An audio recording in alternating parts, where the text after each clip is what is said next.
না না না না না না না না না না না না না না না না না না। আমি গুনগুন করছি। এই গুনগুন করার ইংরেজি হচ্ছে হাম। হাম। আমি একটি গান গুনগুন করছি। I am humming a song. মৌমাছিরা গুনগুন করছে। দ্য বিস আর হামিং। দ্য বিস আর হামিং। বাবা, একটি পুতুল কিনে দাও না। তুমি না কালকে বলেছিলে আমাকে পুতুল কিনে দিবে, এখনো দিচ্ছ না যে? দাও না বাবা, দাও না বাবা, একটা পুতুল কিনে। ঘ্যান ঘ্যান করছে। এই ঘ্যান ঘ্যান করার ইংরেজি হচ্ছে ওয়াইন। ওয়াইন। সে ঘ্যান ঘ্যান করছে। She is whining. She is whining. আমার মেয়ে পুতুল কেনার জন্য ঘ্যান ঘ্যান করছে। My daughter is whining to buy a doll. My daughter is whining to buy a doll. শোন, আমি তোকে বলছি, ওকে বলিস না কিন্তু, হ্যাঁ, এটা বলা যাবে না।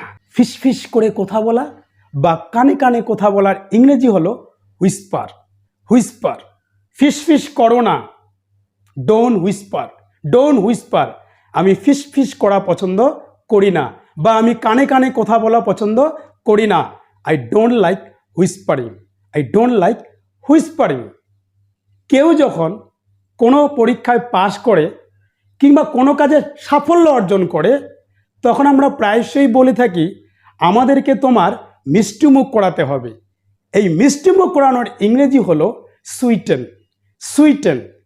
আমাদেরকে তোমার মিষ্টিমুখ করাতে হবে। You have to sweeten your mouth. You have to sweeten your mouth.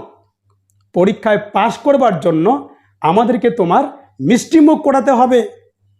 You have to sweeten your mouth for passing the examination. এবার যদি বলি দুধ ফেটে গেছে, অর্থাৎ দুধ টক হয়ে গেছে, এর ইংরেজি হলো কার্ডল। কার্ডল। দুধ ফেটে গেছে, দ্য মিল্ক হ্যাজ কার্ডলড। দুধ ফেটে গেছে, দ্য মিল্ক হ্যাজ কার্ডলড।